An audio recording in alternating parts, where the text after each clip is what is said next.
Assalamualaikum warahmatullahi wabarakatuh.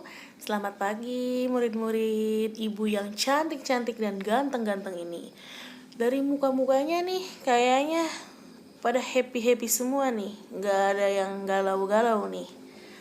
Oke, sebelum kita memulai pelajaran seperti biasa, alangkah baiknya kita berdoa terlebih dahulu.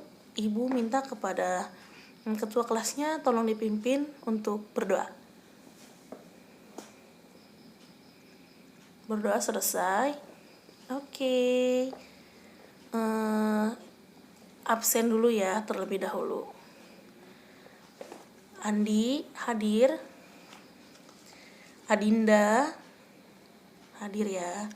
Cika hadir. Elvira. Susil izin. Susil izin ya. Oke. Sena. Oke. Semuanya hadir, hanya Susil aja yang izin ya. Oke, baik. Kali ini sebelum kita memulai pelajaran, Ibu boleh minta tolong satu aja. Coba dicek dulu kolongnya sama lantainya. Kalau ada sampah, tolong diambil terlebih dahulu. Buang dulu ke tempat sampah di depan. Setelah dibuang, kembali duduk lagi di tempat duduknya masing-masing. Dicek dulu ya. Kalau sudah, kita mulai pembelajarannya. Di pertemuan kali ini, Ibu akan membahas bab 1 mengenai nilai-nilai Pancasila dalam kerangka praktik penyelenggaraan pemerintahan negara. Sistem pembagian kekuasaan negara di bagian A-nya. Kenapa sih di suatu negara tuh harus memiliki sistem pembagian kekuasaan? Apa ada yang tahu? Kenapa yo? Nah, contoh kecilnya aja saat kalian ini ada di rumah. Tiba-tiba ibu kalian sedang menonton televisi. Tiba-tiba orang tua kalian menegur kalian supaya mematikan televisi tersebut dan supaya kalian beranjak ke tempat belajar atau ke kamarnya untuk belajar. Nah, itu contoh termasuk kekuasaan di rumah. Kalau ada lagi contohnya kekuasaan di sekolah. Nah, gimana? Kalian misalnya terlambat masuk, pasti kalian memiliki teguran dari guru kan? Pasti kalian juga ada sanksinya kan? Nah, itu termasuk kekuasaan di sekolah. Bila kekuasaan di masyarakat juga ada. Apa kira-kira? Ya, tamu wajib lapor ke RT. Kalau bertamu ya, 1 kali 24 jam tamu harus wajib berlapor ke ketua RT atau ke ketua RW. Nah, itu contoh di masyarakat. Contoh kecilnya. Nah, di sini kekuasaan dapat diartikan sebagai kemampuan seseorang untuk mempengaruhi orang lain supaya melakukan tindakan-tindakan yang dikehendaki atau diperintahkannya. Nah, oleh karena itu, ada seseorang yang memerintahkan seseorang supaya dia dapat menjalankan perintahnya. Nah, seperti itu. Di Indonesia pun sama, harus memiliki kekuasaan.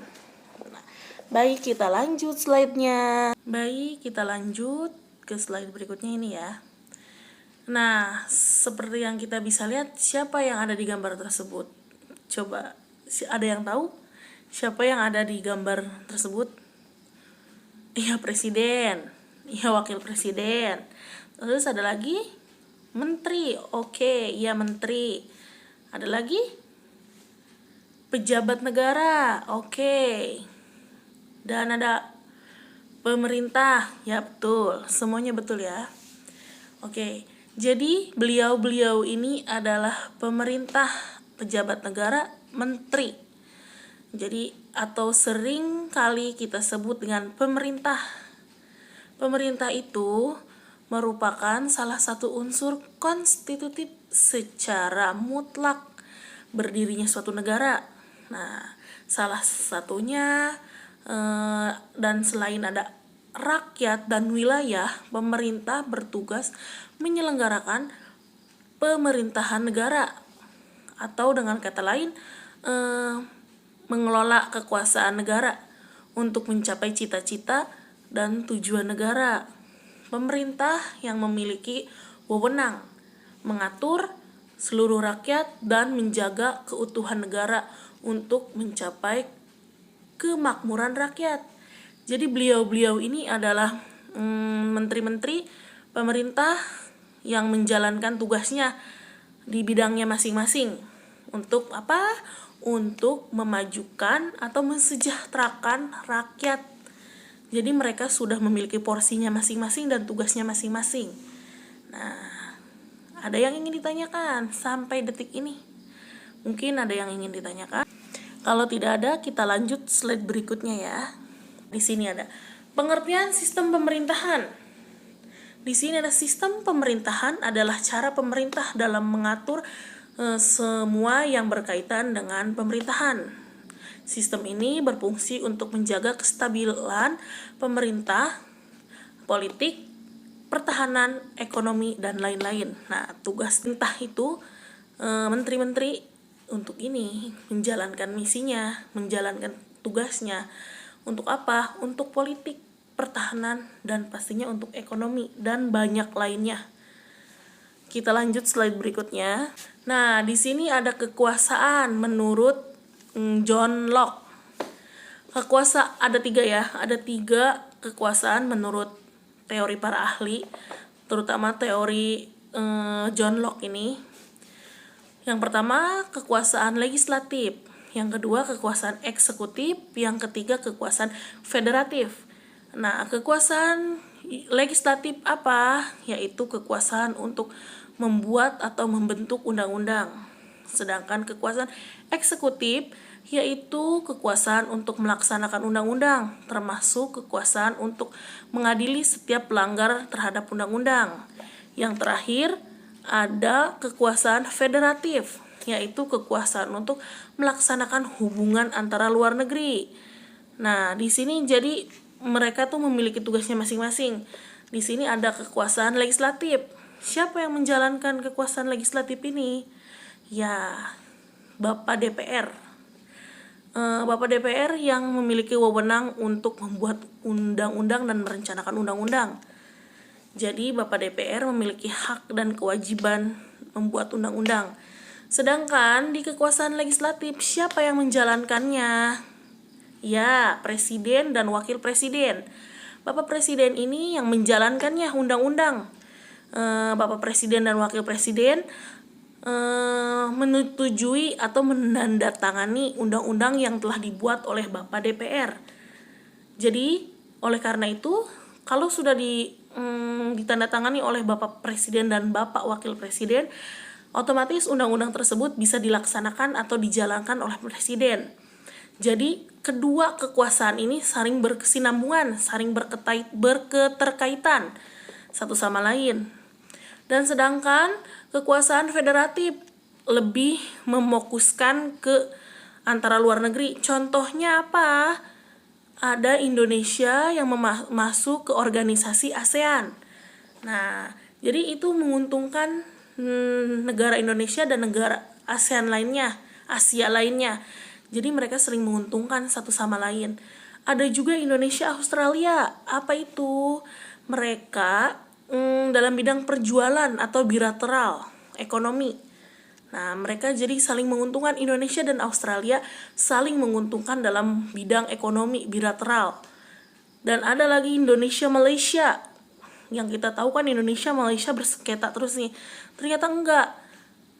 Justru Indonesia dan Malaysia itu dari dulu mereka itu adanya pertukaran pelajar dari Indonesia ke Malaysia, dari Malaysia ke Indonesia.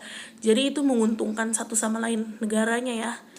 Jadi hanya simpang siur nih, banyak katanya Indonesia sama Malaysia tuh suka cekcok, suka ini. Ternyata enggak ya. Sistem pemerintahan kita tuh sebenarnya enggak cekcok sama Malaysia, malah saling menguntungkan satu sama lain gitu. Itu hanya asumsi masyarakat aja. Lanjut, pengertian menurut teori Montesquieu. Nah, di sini ada 3 kekuasaan, ada legislatif, eksekutif, yudikatif.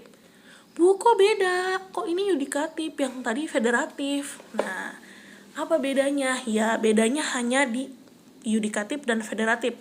Sebenarnya nggak beda.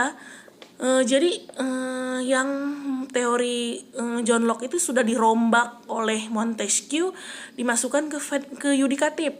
Nah, jadi yang tadinya federatif udah termasuk ke yudikatif. Jadi kayak gini. Sebenarnya sama aja, tapi Indonesia sekarang memakai sistem kekuasaan menurut Montesquieu. Nah, Indonesia sekarang memakai legislatif, eksekutif, dan yudikatif. Untuk legislatif dan eksekutif sama ya sistemnya. Kita baca yang yudikatif aja, yaitu kekuasaan untuk mempertahankan undang-undang, termasuk kekuasaan untuk mengadili setiap pelanggaran terhadap undang-undang. Nah, seperti itu. Jadi legislatif itu yang menjalankan itu adalah ketua DPR. Yudikatif lebih ke arah peradilan. Apa, Bu? Mahkamah Agung. Ya, lembaga yang menjalankan itu Mahkamah Agung, Mahkamah Konstitusi, dan YA. Nah, baik, kita lanjut. Di sini ada mengapa harus ada pembagian kekuasaan. Ada yang tahu mengapa harus ada pembagian kekuasaan? Nah, jadi harus ada kontrol dan keseimbangan antara lembaga pemegang kekuasaan. Kita lanjut slide-nya. Pembagian kekuasaan. Nah, di sini seperti yang kita lihat ada kekuasaan negara dibagi dalam beberapa bagian, yaitu legislatif, eksekutif, yudikatif, tetapi tidak dipisahkan. Nah, mereka karena ketiga kekuasaan ini, lembaga ini nih, gak akan pernah dipisahkan. Nah, ada lagi hal ini membawa konsekuensi bahwa di antara itu dimungkinkan ada koordinasi atau kerjasama. Nah, mekanisme pembagian ini banyak sekali digunakan oleh negara di luar negeri termasuk di Indonesia. Baik, kita lanjut. Nah, di sini ada pemisahan kekuasaan. Kekuasaan negara itu terpisah-pisah dalam beberapa bagian, baik mengenai organnya maupun fungsinya. Setiap lembaga menjalankan fungsi dan tujuannya masing-masing. Yaitu tadi, mereka sudah diberikan porsinya masing-masing. Jadi mereka menjalankan tugasnya masing-masing. Karena nggak semua bidang harus mereka bisa, jadi mereka itu sudah memiliki porsinya masing-masing di bidangnya masing-masing. Next, kita lanjut ke slide berikutnya. Oke, di sini ada konsep pembagian kekuasaan di Indonesia. Mekanisme pembagian kekuasaan di Indonesia diatur sepenuhnya di dalam Undang-Undang Negara Republik Indonesia tahun 1945. Di sini juga diterangkan penerapan pembagian kekuasaan di Indonesia terdiri atas 2 bagian, yaitu pembagian kekuasaan secara horizontal dan pembagian kekuasaan secara vertikal. Di sini ada pembagian kekuasaan secara horizontal. Pembagian kekuasaan menurut fungsi dan lembaga-lembaga tertentu, yaitu meliputi ada lembaga legislatif, eksekutif, dan yudikatif. Berdasarkan Undang-Undang Negara Republik Indonesia tahun 1945, secara horizontal, pembagian kekuasaan negara dilakukan pada tingkat pemerintahan pusat dan pemerintahan daerah. Jadi satu sama lain harus memiliki kesinambungan ya. Harus bekerja sama. Oke, di sini ada pembagian kekuasaan secara horizontal.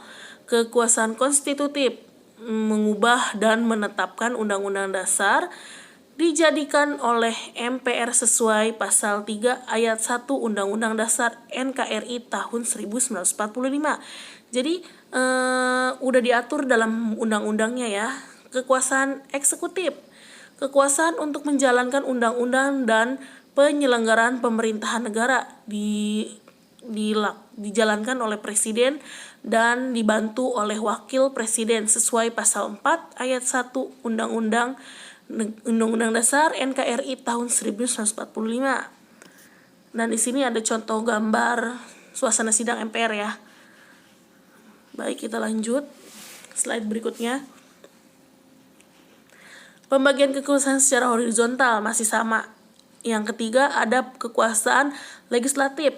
Kekuasaan untuk membentuk undang-undang dijalankan oleh DPR sesuai dengan pasal 20 ayat 1 Undang-Undang Dasar Negara Republik Indonesia tahun 1945.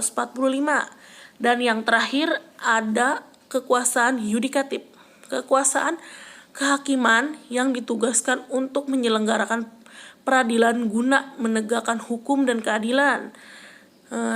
Dijadikan oleh Mahkamah Agung serta peradilan di bawah serta mahkamah sesuai pasal 24 ayat 2 Undang-Undang Dasar Negara Republik Indonesia tahun 1945. Selain itu terdapat Komisi Yudisial sebagai lembaga pendukung pelaksanaan kekuasaan kehakiman sesuai pasal 24B Undang-Undang Dasar Negara Republik Indonesia tahun 1945. Jadi itu tugas-tugas mereka ya. Tugas-tugas mereka dalam pembentukan kekuasaan negara. Nah, jadi untuk detik ini ada yang ingin ditanyakan? Apa ada yang ingin ditanyakan? Sok silahkan ditanyakan. Atau kalian malu nih bertanya, kalian bisa japri ibu untuk bertanya yang kurang pahamnya. Oke, kalau tidak ada pertanyaan, Bu akhiri ya. Kalian buka di buku paket di bagian halaman 10 tentang kedudukan dan fungsi Kementerian Negara Republik Indonesia dan lembaga pemerintahan non-kementerian. Kalian baca ini, nanti minggu depan akan Ibu adakan kuis. Siapa yang benar akan Ibu kasih gift-nya. Ada gift-nya dong. Kalian pelajari dulu di rumah. Nanti minggu depan akan Ibu adakan kuis buat kalian, dan Ibu akan kasih gift untuk yang berhasil menjawab kuisnya yang benar dan tepat. Pokoknya nanti bagian B kalian pelajari di halaman 10. Dan jangan lupa ada kuis ya minggu depan.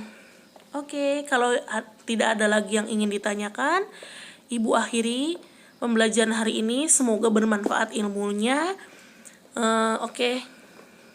Yang mau istirahat, yang ingin di kelas. Oke. Ibu akhiri pembelajaran hari ini. Terima kasih. Wabillahi taufiq wal hidayah. Wassalamualaikum warahmatullahi wabarakatuh.